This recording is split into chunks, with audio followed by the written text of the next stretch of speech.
Hey guys, welcome back to another episode of Indie Choice Picks. So today we're sort of kind of switching gears. Normally I would have comic book creators come on the show, discuss their idea, their project, and kind of announce that they're crowdfunding for their project. But before I was a comic book artist, I was a writer, written and published 4 books titled The Zentown Chronicles. You can find those on Amazon actually, and I'm not trying to push sales, but you know, go check them out. So today I decided to kind of backtrack into my past life and bring on someone who is also an indie published author. His name is Eric Killeen. He is the author of One Last Echo, and he's a really cool guy. So sit back and relax as I bring you guys the creator of a pretty good book, One Last Echo. Enjoy.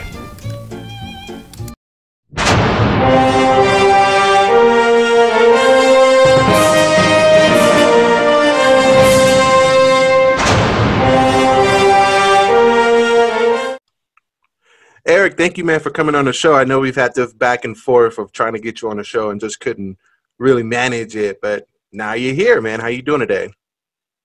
I'm doing really good. Thanks for having me.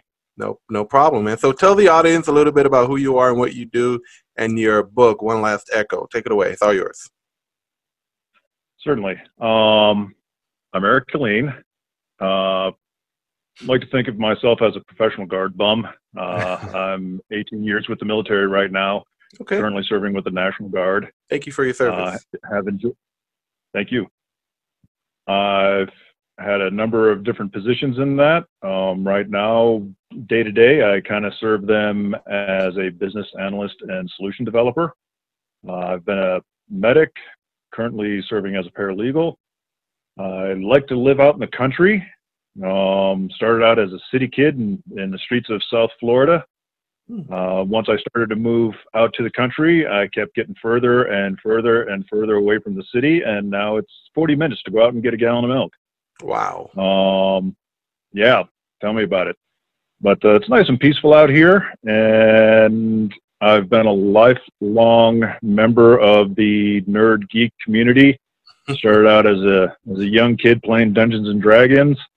I got into a bunch of other tabletop role-playing games because computers weren't really the thing back then. Right. And I've had a lifelong love of storytelling. And finally, I decided to bite the bullet and start putting some of my stories down on paper.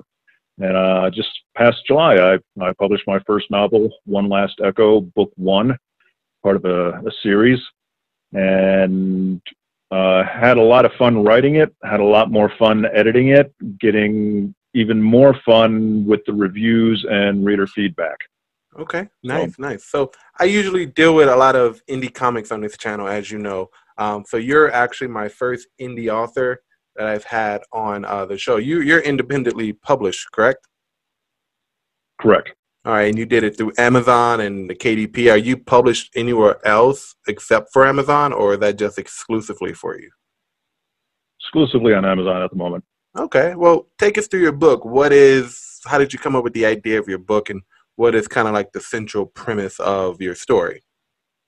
Right. Oh boy, that's a hard thing to ask any novel author. Like, give me that 5-second elevator pitch. Go. Yeah, right. It started out as just a throwaway short story, something I never thought would really go anywhere. I just started out with a premise of a young woman whose parents are analogous to Superman and Wonder Woman. And you can imagine the number of enemies and adversaries they've accrued over the decades. Right. Well, what if they had a daughter who was born without any superpowers of her own whatsoever? Okay. And you can only imagine, with all those enemies running around, they would be paranoid. They'd be petrified to let her out of the house. And so I just wanted a little back and forth play where the one character, Penelope, gets a call from her mother, the superhero, who thinks she's in trouble for some reason, and how would a young woman who just wants her independence try to play that off? And from there, it started out with, okay, well, let's give her a roommate, because you got to kind of have a little establishment up front. Mm-hmm. Okay, well, this was kind of fun. Let's give her an adversary. Okay, what happens with this adversary of her own? oh, okay, I didn't expect that. There's an entire redemption arc in there. And from there, it just led on and led on. And 101,364 words later, I had my book one. But that was just book one because, like, oh, I can't leave it there. I've got entire worlds now that I have created that I now have to resolve. That's what I tell. That's what I tell usually aspiring writers. They say, "Well, how do you get started?" Because I have all these ideas in my head, and I just don't. I don't know where to start. And usually, just like you and just like me, when you just start writing, just take like maybe, I don't know, an hour. You just start writing your ideas out. Try to write the story. You'll start to see that a lot of aspects of your story will just come to you. A lot of, like you said, her having a roommate, her having an adversary, and then the whole story will just kind of sort of flesh itself out the more you do it. So if most writers that I've met, they do that. That's what they do. They just start writing, and then before you know it, they have like 300 pages of content just sitting there. And it's like, whoa, where did this come from, you know? Yeah, absolutely. And I like it that way. Build the world, fill it with people, define who those people are. What are their motivations? What are their fears? You know, just get to know them as individuals, like you would anyone else, you know, like the way you and I are chatting right now. Mm-hmm. And then you can start to anticipate their reactions to a given situation. And that's where it went. And, you know, anybody who reads the book, you're going to notice, okay, it starts here, it goes there, it then goes over here, and it veers over here. But the entire way, I've had my readers, my beta readers and reviewers tell me, yeah, but at least it makes sense. There is so much that happens in the space of this book, but it all flows naturally. Yeah, exactly. I had a question on the tip of my tongue and I completely just lost it. Oh, there it is. How long did it take you to write the book? It took me probably a little over a year to actually write it. Mm-hmm. And once I had it, I was like, okay, well, that was fun. And I just sort of set it aside. And then I was on a military mission down to Guatemala. I was doing medical coverage for some engineers who were building schools and clinics down in Guatemala. And while we had our downtime, there was a major who, you know, I'd mentioned, oh yeah, well, I wrote a book. She's like, well, what's it about? And so over the course of 2 weeks, every free moment we had, she made me continue the story for her, recite it for her. And she just became one of my biggest advocates. I actually put her in the dedication in the front of the book because she's been one of my best advocates for this entire endeavor. And so she really helped spur me on to say, yeah, to take that final step and get published. Fine. That's awesome. Did you have any type of confliction between getting traditionally published and going independent, or was that just from the get-go you were just going to do straight independent publishing? I gave a try. I probably sent out about a couple dozen query letters to traditional publishers, and you know, they'll tell you up front, or the agents will tell you up front what they're looking to represent. And you know, current market being what it is, you know, strong female-centric novel is usually a thing that, you know, they'll beat down your door. But unfortunately, I'm kind of in a tough niche myself. I tell people that my story is science fiction or speculative fiction, but effectively what we're dealing with is a comic book in prosaic form, and that's a tough sell. You know, yeah. I'm not gonna because people who generally want comic books want the really flashy artwork that goes with it, which, you know, I would love to provide them. I just don't have an artist at my disposal. If you know anybody. But whatchamacall, so, you know, I was like, you know, I can either sit here and continue to do queries and feel dejected and rejected, or I can just go out and do the indie publish thing. And, you know, action is better than inaction. That's true. Going back to what you said about there being like certain niche in the market, because I don't know if you know, I've written books too, and I've gone between being independently published and then trying to get traditionally published, saying fuck it, I'm going to go back to being indie published. And I had the same kind of, my books are probably around the area like yours, kind of superhero speculative fiction that you can read and be like, oh, this belongs in a comic book, but instead it's a book. It's kind of hard for authors like us who write that kind of stuff to kind of get placed in a certain genre, you know? So I call myself like a superhero fantasy thing. That genre doesn't exist. I just made it up to make it seem like it's fantasy, and then it's a sub genre of fantasy, which is superhero fantasy, which now it exists on Amazon. If you were to like set up an ad or something like that or publish a book, it'll show up as superhero fantasy. But there's one guy, he wrote, I don't know if I can't remember his name right off the bat, but I met him at a festival here. We have Pirate Fest here, and he set up a booth. And he writes the book Wearing the Cape, and it's a whole book series of basically superheroes. Like you can make it into a comic book, and he's independently published too. And I asked him, I go, in my head, it's kind of like Netflix. Like if this movie is good enough to be on Netflix, why isn't it in theaters? You know, so I kind of think like that. So I asked this guy, I was like, he's selling all these books. Why aren't you traditionally published? And he said exactly what you said today.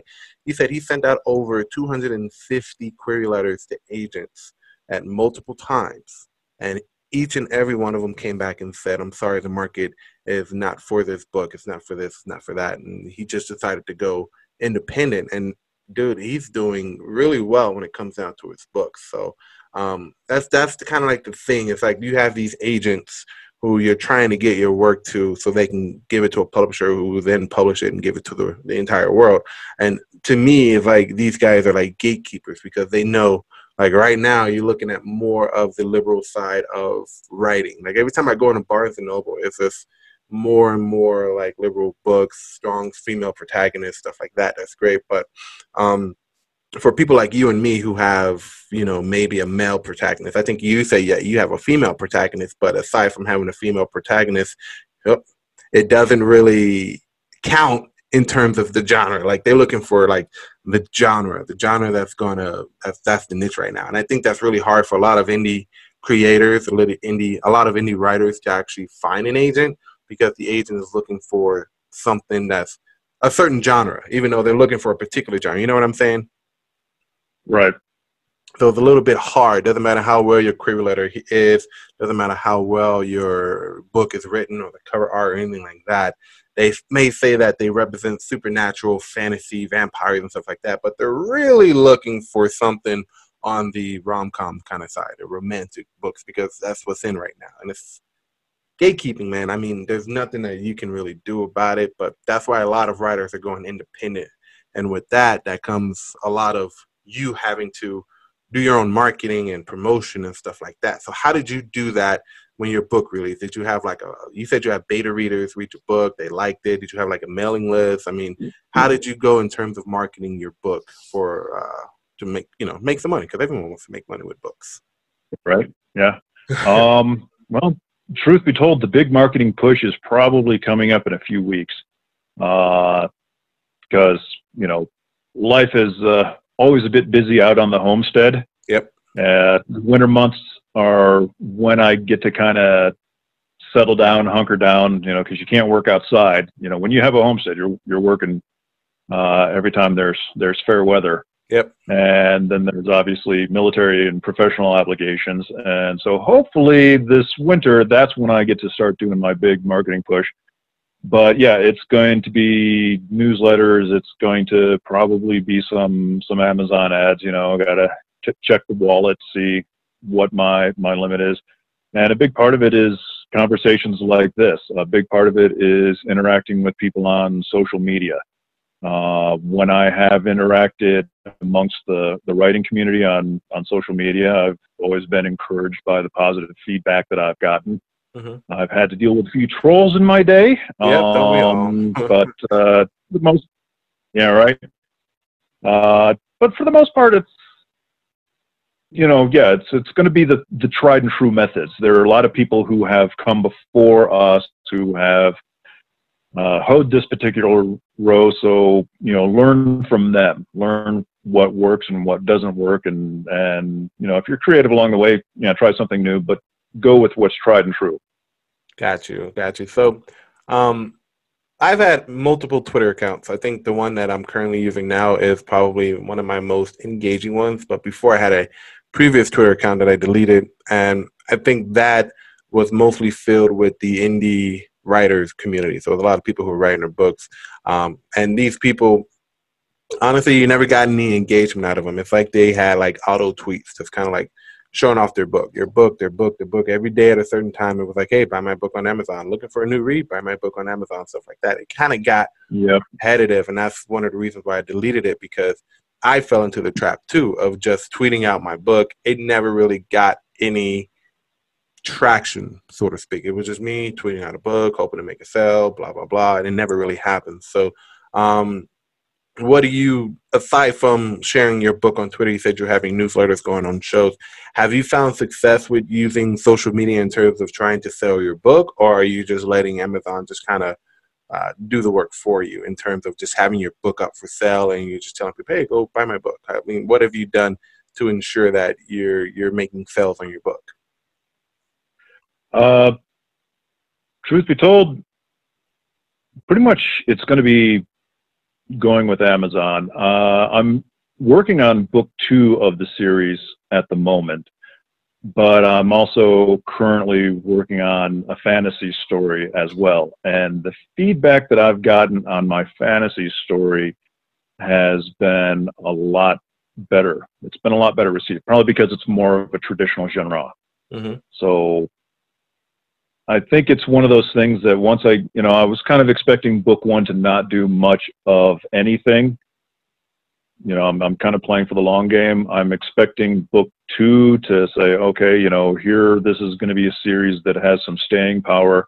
And if book 2 is out there, because a lot of people want series, but I'm also looking forward to the fantasy story to help build my name recognition, or get myself out to a broader audience, and hopefully that will draw them in. Because again, comic book novels are, yes, some people can be successful in, but I think a lot of people are just like, I don't know if what percentage of the reading market is out there for comic books, let alone comic books without pictures. Yeah.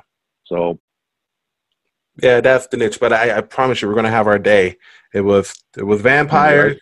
Now it's rom-coms. Watch it. It's going to be to the point where they're like, oh, we're looking for comic book superheroes. But it's not a comic book. It's actually a book. Where are you? I'm going to just be the first one with my hand up. Like, I'm right here. Right. Yeah. Now that this whole MCU thing is starting to peter out, let's not give this ghost up quite yet. We're right here for you. Yeah, exactly. So when you wrote your book, did you edit it yourself, or did you hire someone to do that for you? I was actually blessed. I'm also a member of the local volunteer fire department, and one of the members of the fire department, she's a professional editor. She does books, she does thesis papers and whatnot for college graduate students. And I just sort of mentioned it. She's like, well, give it to me. I'll give it a read. And so I was fortunate enough to find a local professional writer. And she's like, this is actually good.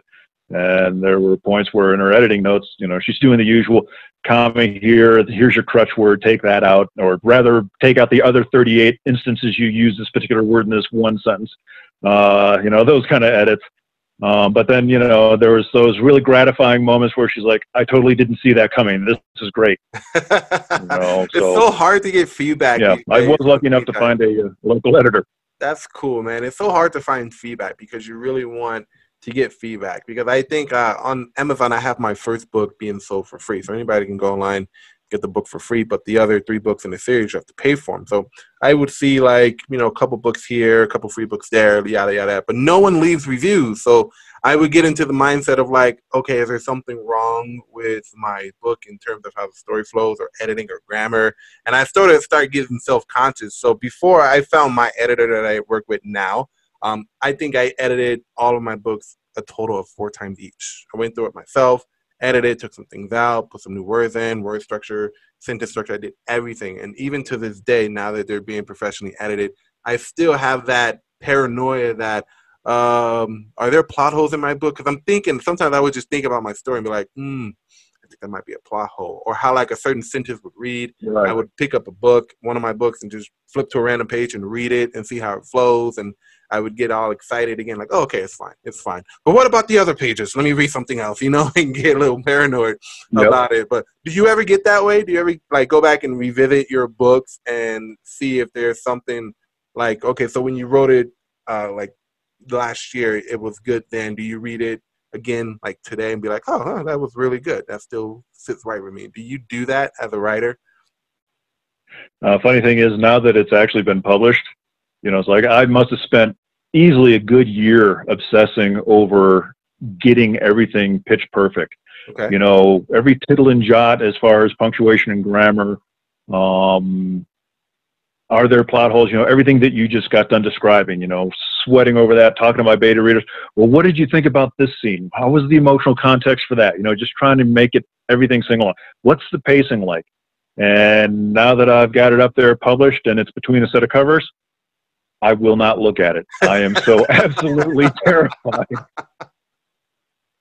I am so absolutely terrified that I'm going to open it to some random page and go, you know, and I should have made it this way instead, you know, yeah. and it's like, yeah, so.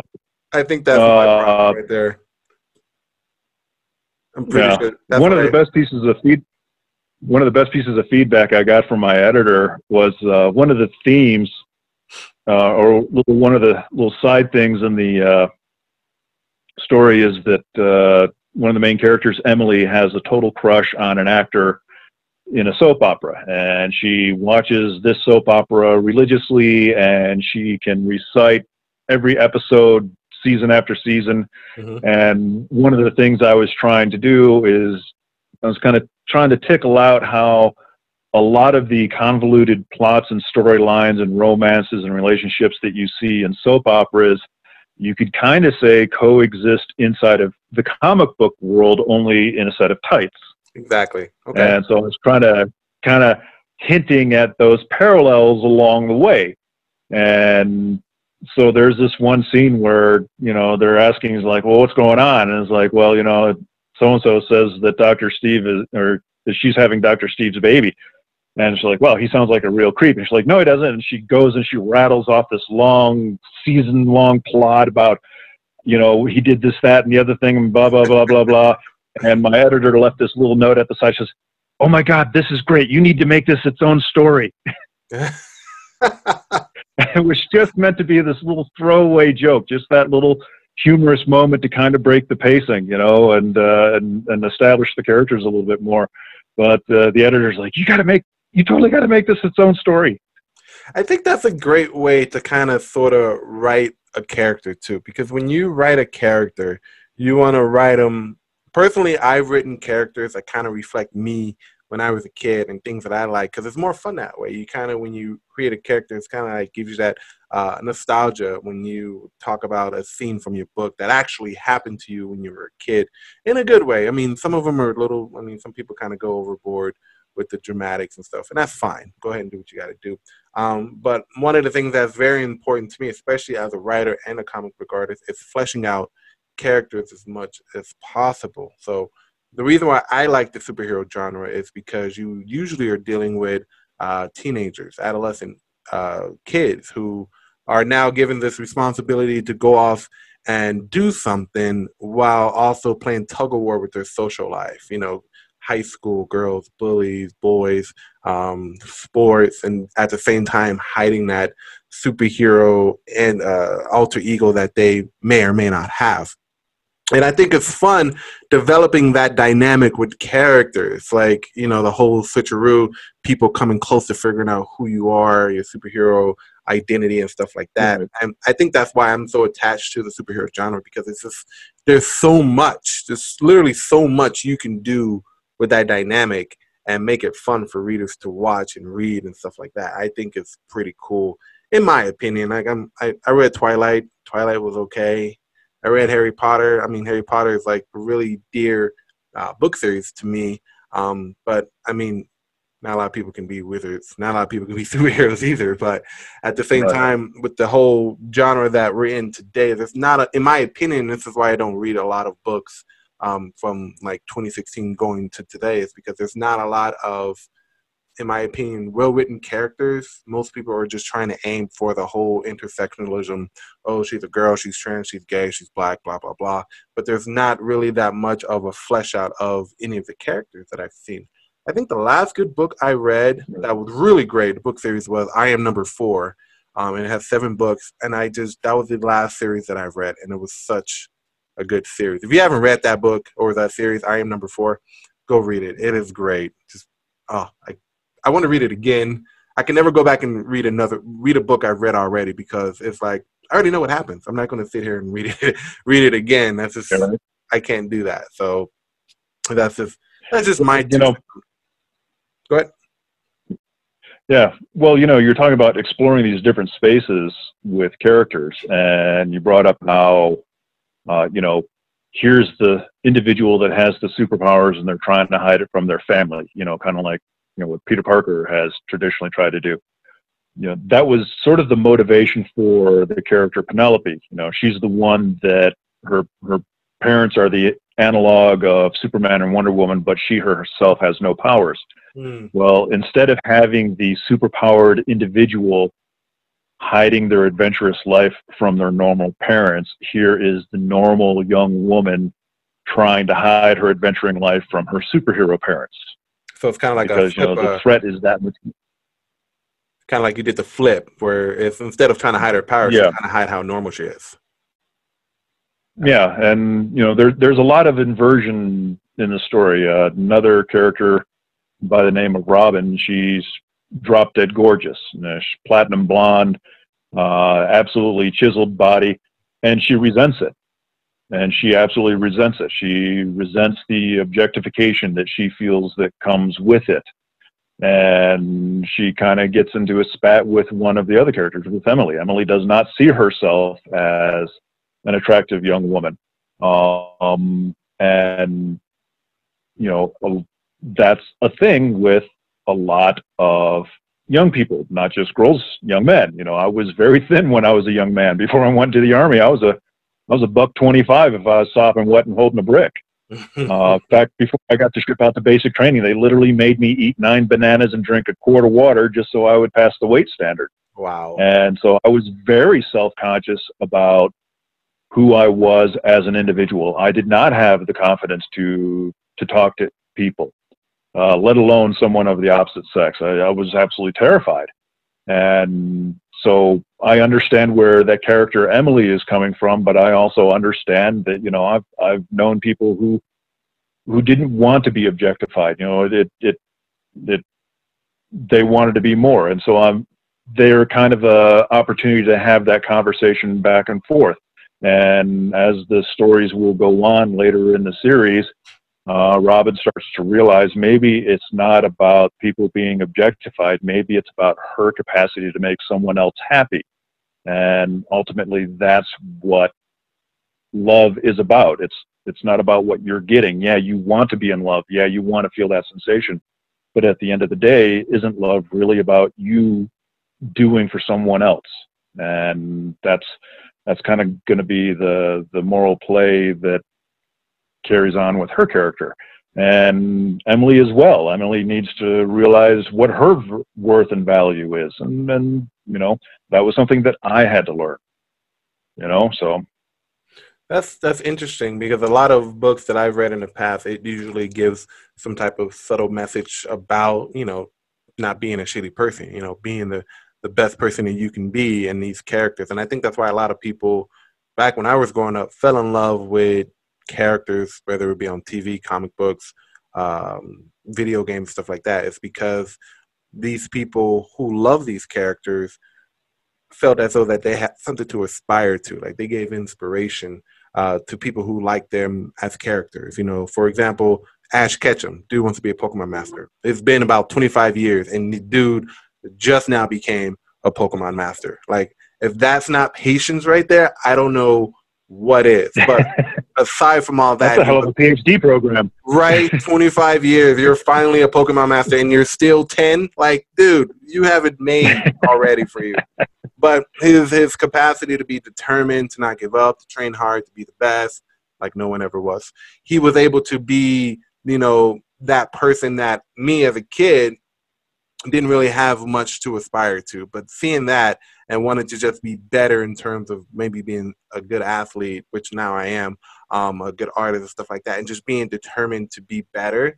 You know, that's how people are able to relate to certain characters, you know, these days. Like, there's very few characters that I can read about in today's media and just be like, I can relate to that, you know? So it's, when it comes to character dynamics, in my opinion, I think the character is more important in a way than the story, because the story is kind of like secondary. If the person can relate to the character and kind of get behind them and understand and root for this character, then the story, in my opinion, would just sort of kind of flesh itself out. So I always start with character development first, where this person is, where they're at, where they want to go in terms of their background, and then where they're going forward in terms of their future. And then I usually just write the story around those central plots to kind of give the character more of a necessary point in the story. You know what I mean? Yep. Oh, absolutely. Yeah, I've got 5 main characters, which I did not anticipate. But remember how I said, you know, build the world, build the characters, and let them resolve themselves. Well, my 2 main characters, Penelope and Emily, ended up meeting 3 other characters, and here comes the cat. And so I ended up with 5 main characters.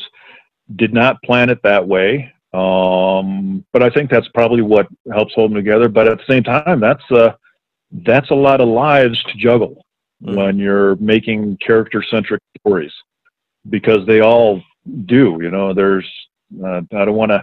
Geez, how do I not give away spoilers? But one of the characters, you know, you find out she's maybe not entirely what you think she is. She's not entirely human, and it's not trying to go with the Pinocchio angle again, because I think that's been done to death.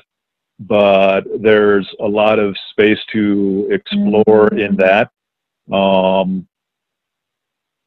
Then another one, she's a tough street kid. She's a smart ass. She's got the sense of humor, but at the same time, she's carrying a tremendous family burden. And ultimately comes down to family for her. And as much as she is the tough street kid, there's something deeper. And then there's another character, it's kind of the reverse Pinocchio, where you think she's literally an alien, but you're going to find out that there's a lot more humanity going on there than as first anticipated. And it's a hell of a ride. These are some, obviously I have a father's bias, but these are some interesting characters, and they've got a lot of stories to tell, and it's going to mean a lot. I know you read the prologue, and you saw that there's only one adult female in that prologue, and I destroyed the world in it.